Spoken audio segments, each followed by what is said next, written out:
guys, welcome back. It's Neon. I'm here with Geeky Sparkles. Hello. And we're going to talk about Galaxy's Edge continued failure. Yeah. And they tried to spin it, but you know what? It's not performing.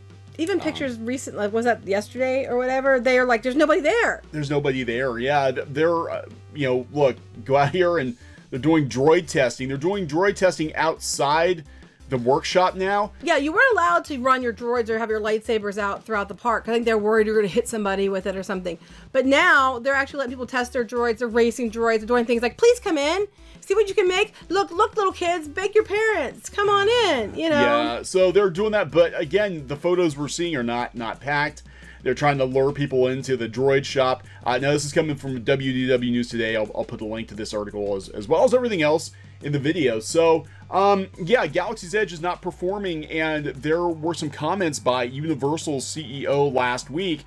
People are wondering why Universal's not, and I've been wondering this too, why they're not really spilling the beans on Epic Universe. Epic Universe being their fourth park. Third actual theme park. One's a water park, so fourth if you count the water park. Volcano Bay is a water park. But they're not really coming right out and saying, hey, Nintendo's coming, Universal Monsters are coming, we got more Harry Potter. They showed the concept art of the land. It was very generic and basically just said, we're building this. And the reason that they're holding back is that Universal's like, we don't want people to be burnt out on this park before it opens.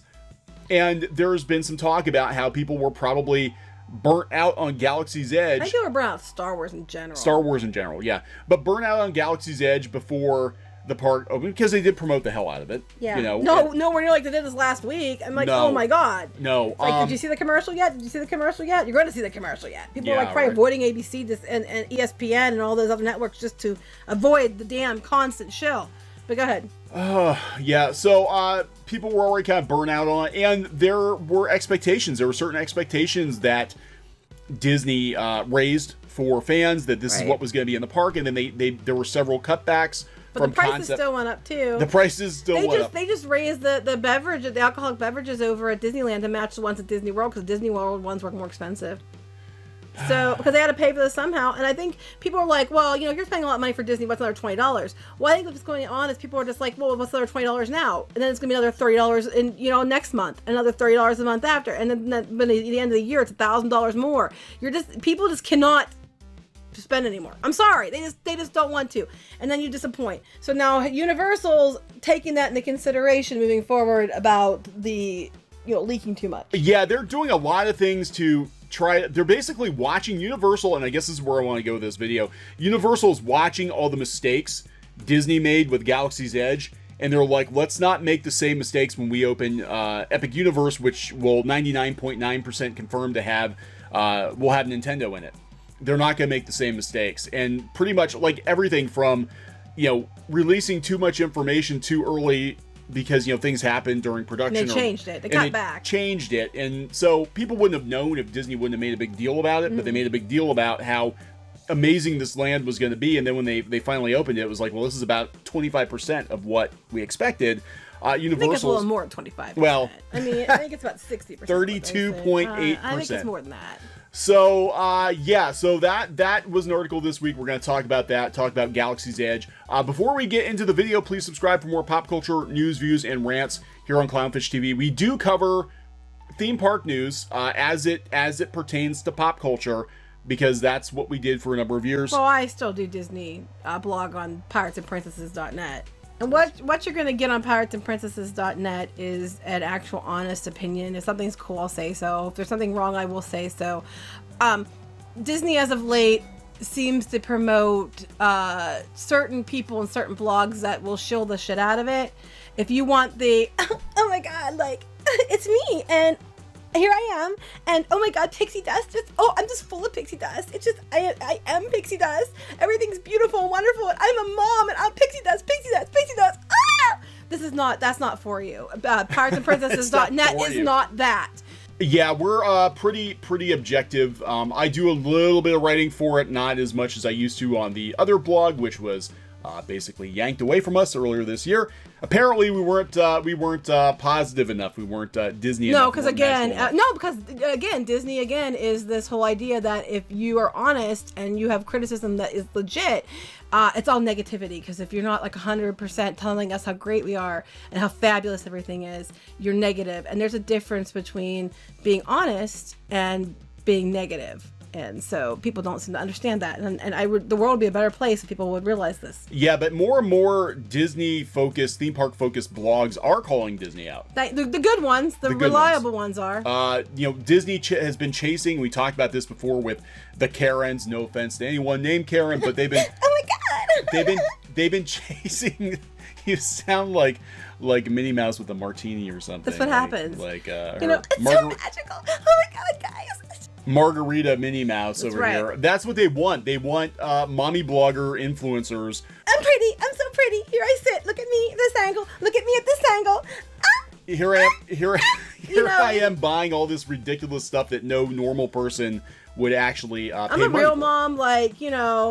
No, you're not getting that. Did you bring enough money for that? No. So yeah, we're pretty honest. It's gotten us into trouble apparently. But you know what? Now the mouse sized gloves are off. Yeah, I almost bought a pair of mouse sized gloves. Oh, you did? The big puffy gloves? Just because I thought it would make it amusing. All right, so we're going to talk about Galaxy's Edge. We're going to slam away. We've done multiple videos on Galaxy's Edge, and it is a failure. I'm sorry. I don't care what. I didn't say it's a failure. It's a failure. It's underperformed significantly. It's a failure. It's not a billion dollar expansion. Compared to what they wanted, it's a failure. And compared to what they thought would happen, it's a failure. I don't know. I'm waiting to see Rise of Resistance, because Rise of Resistance, if the crowds come for that, then it might be salvageable. Yeah, it's never going to be what they thought it was going to be, though. There's no way it's ever going to be the slam dunk they thought. No, and ever. I think the whole, especially after Hagrid, it's going to look like an also ran. But I think just the whole situation surrounding Galaxy's Edge was a huge tactical error. They left the exhaust port open, and this is what happened. They rushed it out because they wanted to get revenue on the books, and it had the opposite effect because they were so sure that this was going to be a slam dunk. They raised their ticket prices. They blacked out pass holder dates. They did all kinds of price increases, and it had the opposite effect. Star Wars and all the nonsense in regards to ticket prices and stuff surrounding it drove traffic away from Disney parks. Right. It wasn't just because of blackouts. I'm sure that had something to do with it. But they didn't have the blackouts like they did at Disney World, and it still wasn't doing well. And Disney World's the park you would expect it to perform better at. Right. So this is we're going to talk about how Universal again is sitting back and taking note. I thought it would be hilarious if Universal dropped a whole bunch of information on Nintendo during D23 weekend. They didn't do that. There's still a couple years away. There's a reason, it turns out. Right. And it's a good one. I don't blame them for this. This is smart. I agree. From Universal's Harry Potter to Disneyland's Galaxy's Edge, why theme parks should keep more secrets. When parks announce that new attractions won't open until a future date, they can cause fans to defer their visits. Well, that's what we're worried about, because now there's a potential rumor that we're hearing it from insiders, real insiders, that there might be problems with it, and it might get pushed back again. Yeah, we've heard that there are a number of problems with Rise of the Resistance. Now, they're still sticking to that opening date. But they're not. But it'd be really crappy if they wait till like a couple of weeks out and then say, "Oh, by the way, sorry, so fam, you can't change your plans." Yeah. So they said with the development of the internet, the theme parks have begun to reveal more about their operations to satisfy the growing community of fans who populate countless theme park forums and websites, including ones we've run. Most major parks run their own blogs and YouTube channels, and you will not get the truth on those blogs and YouTube channels, in which they share inside looks at their operations that the public rarely saw before the internet. D23 Expo in Anaheim is a direct response to growing fan demand for more information from, or more access to, and more connections to properties. But a few voices within the industry are beginning to question if theme parks are sharing too much information. So Universal Parks and Resorts chairman Tom Williams last week announced that the company will open its video game themed Super Nintendo World in Universal Studios Japan next spring, which is earlier than many people expected. Which is true. We thought it was going to be like 2 years. Universal has announced that it will bring versions of the Nintendo Land to its parks in Hollywood, Orlando, and Singapore, but Williams last week refused to say anything about when those lands would open, citing a concern about deferring attendance. Right, because people are going to, I mean, I honestly don't think if you're talking 5 years off that that's going to defer attendance. People aren't going to wait 5 years to go. Yeah. But if it, you know, I can see the concern because if people, you know, like right now, Rise of Resistance was pushed back, people waited to go, which caused the park to go, you know, so. Yeah, and that's what, well, and the fact that they opened half the park. I mean, that was a huge stupid move. Like, oh, you know, people, they make one trip to Disney, you know, every couple of years. They're gonna be like, let's wait 6 months and wait until everything's open. Yeah, but we're talking 5 or 6 years away, so I don't think it's I don't know. Universal's pretty quick. They build stuff quick. I don't think it's going to defer it as much as they think, but. So they said they got burned 10 years ago when attendance tanked at Orlando after they announced that it would build the Wizarding World of Harry Potter, as fans put off visiting the land until it opened in 2010. That's only 3 years, so I can see that being a problem. Yeah, so Williams suggested the same effect hurt Disney this year, as fans have been putting off visits to Orlando and Anaheim until Disney's much-hyped Star Wars Galaxy's Edge opened and is complete with Rise of the Resistance. I agree. I think that has a big part of it because people, like I said many times in the show, for some reason Disney doesn't seem to understand, and some of the travel agencies don't seem to understand that you can't just like drop something on people and they're going to suddenly have the money to go. Like a lot of people, normal people, most families, takes them a couple years to raise the money to go, or at least several months. They can't just be like, oh, there's a deal in 2 months. Yeah, we're dropping everything going. You might not even be able to get off work in that amount of time. You know, it's just not reasonable. Well, he said that his company's new reticence in announcing opening dates has helped it to keep attendance steady, but D23 Expo last month, Williams' counterpart at Disney, Bob Chapek, Penny Pinch and Bob Chapek, plowed ahead with a full slate of attraction announcements, some with announced opening dates 3 years from now. Right, but they always change. Because we were supposed to get Mickey and Minnie's Runaway Railway this year, and now it got pushed back till next year. Things always change. They're building too much. If you were thinking about a trip to Disney World, would you go next summer or wait until 2022 when the new lineup of rides at Epcot will be open? If you were a Marvel fan outside of Southern California, would you schedule a trip to Disney next year for the debut of Avengers Campus, or would you wait a few years until the Phase 2 e-ticket Avengers ride Most people opens? that are fans are going to go a couple times anyway, so they'll probably go now and then go again later. I'm just saying. Most people will, but the people that can go once are just going to wait. Well, with the prices going up, and you know, especially if you live in like the Midwest or something, you have to fly in. If you got a family of like 5, you're going to make a trip to Disney unless you're very, very wealthy. You'll probably go once every few years because you have to save up for that trip and plan for that trip. And you know, if it was like, well, if we wait a year, we can see everything.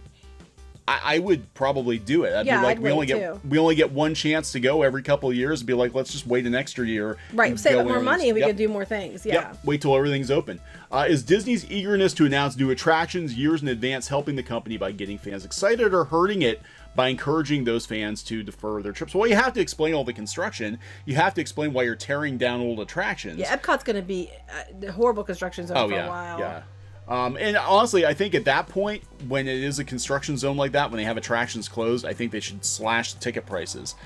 I think they should. I think for the hotels, I know before, I mean, they stopped doing that, but when they started with the Caribbean Beach, they actually gave gift cards to people who booked their trips before a certain date to give them that money back, because they lowered the prices during the construction because it was going to be really loud and it was going to be inconvenience for people. So they gave out, you know, gift cards with lots of money on it, or they gave a lowered price. Now they're not doing that so much now. Now you just get pins, but I don't think anybody's been doing it to the extent. I mean, Riviera was across the street, so it wasn't really in. It was, but it wasn't, because it was part of it, but it wasn't. Yeah, it was Barbados, and then they knocked it down. Rerouted everything. It was, the construction was inconvenient. It wasn't as bad as we thought it was going to be, but they definitely did. They definitely did cut the prices. They were giving out gift cards to try to mitigate the. Because I mean, if you plan, I mean, what happens if you planned your trip a year ahead of time before they announced they were going to do the demolition, and then, you know, next thing you know, there's construction outside your window. Right, and the people that booked before a certain date got gift cards because, you know, I mean, or they would switch you to another hotel if you wanted at no extra cost to you, unless it was like a lot more expensive hotel. You know what I'm saying? Comparable hotel. So they did offer things like that because it wasn't inconvenience at that point in time. But they don't do that for the parks. Yeah, no, they don't. Universal's brass thinks that parks should keep their plans closer to the vest. We'll see if this most recent dip in attendance at Disneyland and Disney World causes Disney to switch and adopt the same well, they're going to let a lot of stuff out. They're not going to. They want people to get you know, really excited. But the problem is Disney has a very warped sense of how much time and money people have. They really do. Like, they will drop deals, but they'll be like, oh, you got to travel within the next 2 or 3 months. It's like most people don't have the money, or they can't schedule time off of work. You know, it doesn't work that way. You can't be like, hurry, come down next month, because that's the end of our fiscal year and we need your ass down here to make it look better. It doesn't work that way. But this explains why we're not hearing much about Epic Universe. They did say that they're building it. They never gave a date. They're buying more land. Princesses. That's something that's mine. There it is. So we're PiratesandPrincesses.net. Yes, we're gonna link to this. This is Geeky's Disney blog, and objective, honest Disney. That's right. Disney. It's not Disney. It's Disney. Yeah, we try to be objective and fair. If something's good, I'll say so. If something's not good, I'll say so. So, you know, we've got the park. They show the picture. We can kind of mesh up the artwork with, like, this is absolutely Nintendo over here, but they haven't come out and said that, which I thought was very weird. They didn't come out and say, yeah, Nintendo's coming to Universal. In fact, we don't even know that much about the rides that are opening next year. You know, they've got the rides opening within the next year or so, and we don't even know much about them. No. And that's intentional. All we know is Nintendo's coming, and they're going to have a Mario Kart ride, a Yoshi ride, and a Donkey Kong ride. But other than that, we don't know specifics. And, you know, they're talking about like a Magic Band type thing that keeps Orlando is going to be the biggest one, isn't it? So they're going to probably do more with it. I don't think, I was looking into it. I don't think Japan's is going to have the Donkey Kong section. I think Orlando gets the Mushroom Kingdom, and then they're getting Donkey Kong. Yeah, because I know Orlando's going to have a much larger area. Well, they have a lot more room. That's what we're hearing. So, but yeah, the reason they're not dropping this, because I'd be like, hey, it's D23. Let's tell people about Nintendo. If it's 5 years away, they don't want to scare people off from coming. They don't want to say, we know we're going to open it by this time, so people aren't going to come until then. They also don't want to overpromise, and then people are going to be coming in disappointed because, you know, oh, this stuff isn't here, and you said it was going to be here, like Disney did. Now the ticket prices probably will go up, but, you know, I'm thinking. Yeah, well, here's the thing, because they're raising, Universal's going to start paying people more, which is a good thing. But that's going to probably take a lot of Disney people away. It is, because now they're going to go up to $13 an hour next year, and then $15 an hour with Epic Universe. But what's going to happen is that the consumers are going to have to pay for the price hike, and they're going to wind up, you know, jacking the ticket prices. They're going to anyway with Epic Universe. Their prices are, you know, they have some really good deals. Like, they have free tickets and stuff. Universal keeps offering really good deals. Yeah, especially now. I think they're trying to get, I wonder if part of the reason they're doing this is, one, they're trying to pick up the people who felt burnt by Disney with their prices being too high, and two, to get people in there so they're not waiting 3 or 4 or 5 years to come to Universal, because they don't want them waiting for Nintendo. But that's why they're doing it. And again, talking, you know, about Galaxy's Edge failure, I'm going to call it what it is. It's a failure. You know, Disney, they promised the moon. Literally, we did a video on this before about Al Lutz, who is a Disney insider, talking about all the stuff, all the interaction, all this great stuff that was promised for Galaxy's Edge. Right. We were going to have animatronic animals. They were going to have a third attraction that looked like it was originally probably designed to be dewbacks, and then they changed it into these guys because, you know, again, they were originally planning for this to be an original trilogy attraction, but they nixed it to save money. And all this amazing immersion, you were supposed to, you know, have aliens walking around and droids, and but they took that away because you'd be much more entertained Instagramming yourself. Yeah, that's what their thing was. They were like, well, they're going to come anyway. Again, it's arrogance. Right here. It says right here. Most cynical execs of Burbank defended the removal of the dinner show by insisting visitors would Instagram photos of their high-priced cocktails and thus be entertained just as much as they would have been watching an expensive-to-operate dinner show and give them free advertising. Yeah, it's ridiculous. So look at this. Look at this awesome restaurant with, like, well, they're putting the restaurant back in at Disneyland, aren't they? I think they are, because they're going to build the hotel in Florida, which is going to have all that immersion. $3,000 a week? Hell no. So look at all this really cool stuff, right? Look at these aliens. Look at this. Here's expectation, right? Reality. Don't they have hopscotch boards out and stuff? I think they have hopscotch boards. Pictures of it, yeah. Expectation, immersion, aliens, and reality. A couple of remote-controlled droids and some Well, cast. they have inside the buildings. They have. Yeah, I know, stuff, but still, it's like this is not even. This Wasn't the picture that was a joke that was on the internet, and it had like their concept art for Galaxy's Edge? There was like a few people, and it said what really was going to happen, and they had inserted people so you couldn't move, and then it turned out to be the opposite. Yeah, because that actually wound up being true. So Disney's one of their predictions came true. So this is very interesting to see that they are not prematurely promoting Epic Universe. Now, I think when they open it in Japan next year, they'll probably be like, oh, by the way, it's coming here, but keep the details sparse. And I think it's a good move. Because I kind of wonder what would have happened with Star Wars if they would have been like, yeah, we're building Star Wars, but we're not telling you guys what's in it. You have to come down. You have to come down and see for yourself what's here. Right. That might have gone differently. But then people will be like, well, why am I going to spend that much money if I don't know what I'm getting? That's true. That's true. Because when Star Tours opened, nobody knew, like, they were building the Star Wars ride, but nobody really knew that much about it. It was just like, hey, Star Wars is open, come on down. Come ride Star Wars. There were some commercials that way oversold the ride because it made it look like you were actually flying around in the transport Star Speeder. But, So Disney ever sell something? You don't say. Yeah, and again, what happened between their announcement and, back to what you were saying at the beginning, what happened between the big announcement of Star Wars coming and it actually dropping was the interest in Star Wars declined. That's putting it mildly. Yeah. Interest in Star Wars dropped off a cliff. So Disney couldn't have seen that coming. I mean, in 2015, it was like, yeah, Force Awakens is coming out and everybody's pumped for Star Wars. We just made $2 billion on this movie. And then, as more movies came out. I was hoping it was going to get better because I didn't really like The Force Awakens. I did. I was just like, I've never watched it again because I'm like, I've already seen it. So I've never watched Force Awakens again. I think I've seen bits and pieces and my kids watched it once or twice. And I have never watched Last Jedi again, ever. Yeah, I have no intention. It's the only one we don't own. That literally, The Last Jedi is the only Star Wars movie we don't own. We even own Clone Wars. We have the Clone Wars series, we have the 2D animated series, and we have the movie on DVD. We do not have Last Jedi, and I've never watched it again, and I have no desire to watch it again. And Rise of... We even bought Solo, for God's sake. We bought Solo on digital. We didn't buy a DVD, but we even bought Solo. But we're not buying Last Jedi. Screw it. No. Who cares? Let the past die. Yeah, let the past die. It's in the past now. Let it die. Star Wars is in the past. Kill it, please. So what I'm looking forward to is I'm actually looking forward to Nintendo more than anything at any theme park ever.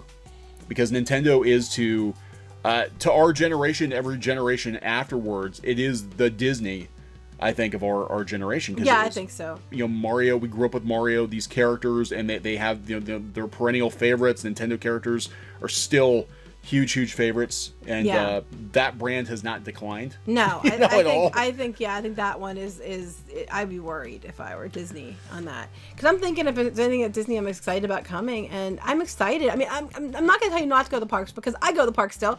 I still love the parks. Loving the parks doesn't mean that I agree with everything that Disney does, because I do not agree with everything Disney does. But I'm trying to think of anything I'm super excited about at Disney to the level I'm in Nintendo Land, and I can't think of a single thing. I mean, I just can't. I wasn't excited about Star Wars until I saw what I got. I mean, for us, Rise of the Resistance is amazing. I'm just like, eh. Ratatouille, people are saying if it's like the one in France, it's going to be eh. Guardians might be cool because they even have new kinds of cars for it that might be interesting. Yeah. Mickey and Minnie's Runaway. I'm not sure. I like Great Movie Ride. I'm still a little sore about that. And Epcot, I'm really worried they're going to ruin it. I think Spaceship Earth, they're going to ruin it. Actually, I Epcot really Forever is one of the things I'm excited about seeing. That's about the only thing, and it's not even a ride. Yeah, that's almost feels like when we had Nathan Hartman on from WW News Today, we're trying to decide if it was going to be a celebration of Epcot or sort of the funeral march for Epcot, because it's like a retrospective of all of Epcot's music. And I have zero desire to see Harmonious. I think that's the name itself turns me off. I'm like, Harmonious? But will I still go to Disney parks? Yes, because I still love going to the parks. There's still lots of things about the parks I do like. But I will call out things that I think aren't working and I think are bad moves and I think need improvement, because if no one says anything, it's never going to get to the people who need to hear it to change. Apparently got to the people that need to hear it, and and we know it does. We hear from people that it does. So I know Disney listens. Whether or not they're implementing, I don't know. But they do listen. We know for a fact. We talk to a lot of people. So that's basically why Universal's keeping its mouth shut. They're learning from, and that's the point of this whole video, Universal's sitting back, learning from Disney's failures. which pretty much is how they built the parks anyway. They kind of like with Harry Potter and everything. Disney originally, I don't know how many people know, but Harry Potter was supposed to go to Disney. And J.K. Rolling's like, nah, you're going to ruin this. And Universal's like, we will do whatever you say because you're J.K. Rowling. Yeah. And they hit it out of the park. They've stolen on multiple occasions. They've stolen away Imagineers from Disney. In fact, Islands of Adventure is basically Beastly Kingdom. Right. Repurposed. So, which Beastly Kingdom was... Yeah, explain what Beastly Kingdom was. Okay, a lot of people don't know. Beastly Kingdom was supposed to be the unfinished part of Animal Kingdom, where Avatar is now. They were going to have Beastly Kingdom, which had, you know, dragons and mythical creatures, and they took a lot of those concepts and repurposed them for Islands of Adventure. Well, then Disney kind of laid off a bunch of Imagineers. They laid a bunch off, yeah. And they went to Universal. So yep, and Universal's like, you know what, we're going to spend money because we have to compete with Disney. And it used to be that, you know, Universal Studios was like, yeah, it was like a one-day thing. You go down, and it was like, yeah, I saw it. You know, it wasn't that big of a deal. But now it is definitely being positioned to be a Disney killer. You know, especially when they bring Nintendo in. Disney maimer. A maimer. It already is maiming Disney. Islands of Adventure is consistently rated the #1 theme park in the country, in the world. You know, for a number of reasons, and you know, big part of that's, you know, Harry Potter, and Disney could have had it and they blew it. Yep. So just imagine if Universal got a hold of Star Wars. That would have been something. I don't know. Yeah, that's not ever going to happen because it's never going to happen. All right, so we're going to wrap this one up. We'll keep an eye on Galaxy's Edge's continued lack of success, and this week should be interesting. This is the end of Disney's fiscal year. Yeah, this is where I'm waiting. I'm wondering if they're going to announce that Rise of Resistance is going to be delayed. Are they going to wait after the fiscal year ends? Because then if people change it, it won't hurt their books from last year. Yeah, if they're going to drop some bad news and lay some people off, it's going to be like next week. Yeah, it's going to be next. Yeah. It's going to be after the fiscal year ends. Yep. They will not jeopardize their numbers right now, but if they're going to announce that they're going to delay it, it won't be until after the year ends, so that those numbers are set, even if people change their trips.